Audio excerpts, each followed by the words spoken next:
Halo, selamat pagi, selamat siang, selamat sore, selamat malam. Jumpa kembali dengan saya Pak Niko di channel Bung Niko. Baik, pada kesempatan kali ini kita akan melanjutkan materi PKN di kelas 10. Masih di bab 2 ya, di bagian ketiga dengan judul Kemerdekaan Beragama dan Berkepercayaan di Indonesia. Nah, seperti apa materinya? Mari kita simak bersama-sama. Di bagian pengantar, jadi masyarakat kita ya, ini adalah masyarakat yang beragama ya. Nah, kehidupan beragama merupakan bagian yang tidak terpisahkan dari kehidupan masyarakat Indonesia, termasuk pelajar serta warga sekolah.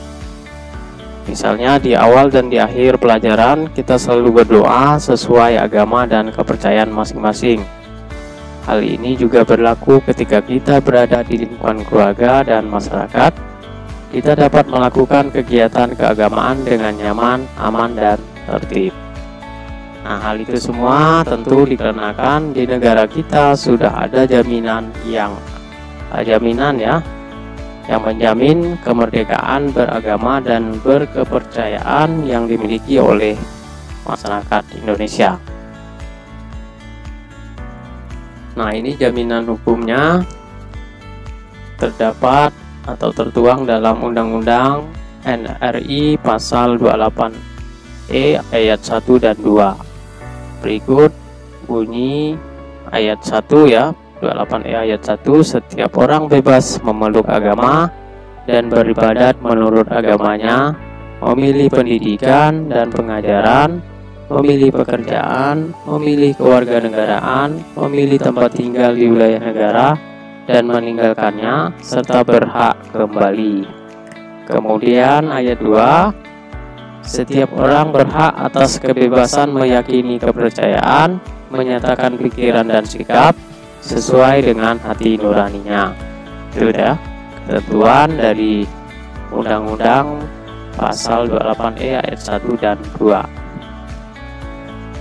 Masih ada ketentuan berikutnya ya, di samping ketentuan Pasal 28E tadi juga ada undang-undang ya, yakni Pasal 29 ayat 2 yang berbunyi, negara menjamin kemerdekaan tiap-tiap penduduk untuk memeluk agamanya masing-masing dan untuk beribadat menurut agamanya dan kepercayaannya itu. Kita lanjut. Nah, kita akan lihat wujud dari ketentuan itu ya. Untuk mewujudkan ketentuan tersebut ya, undang-undang tadi diperlukan hal-hal berikut. 1.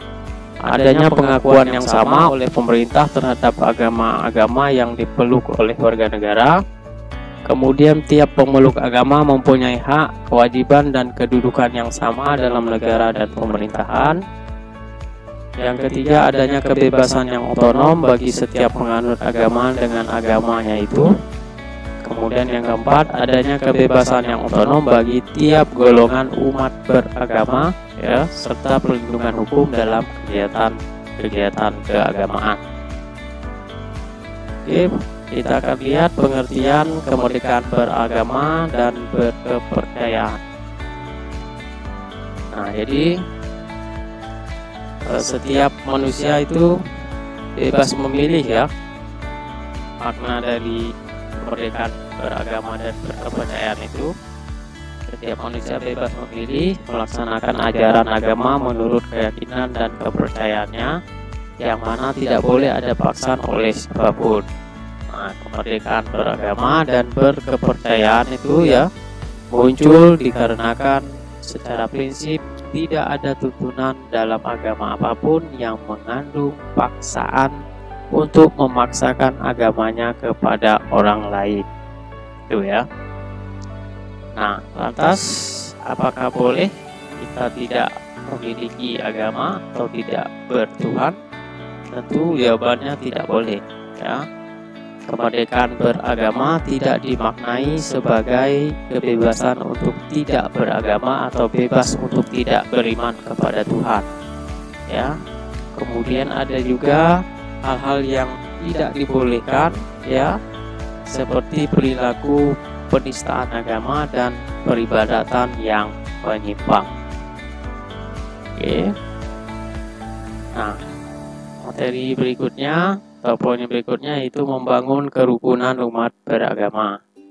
Kerukunan umat beragama berarti adanya kesepahaman dan kesatuan untuk melakukan amalan dan ajaran agama yang dipeluk dengan menghormati adanya perbedaan. Nah, kerukunan umat beragama merupakan sikap mental umat beragama dalam rangka mewujudkan kehidupan yang serasi dengan tidak membedakan pangkat, kedudukan sosial, dan tingkat kekayaan. Oke, masih.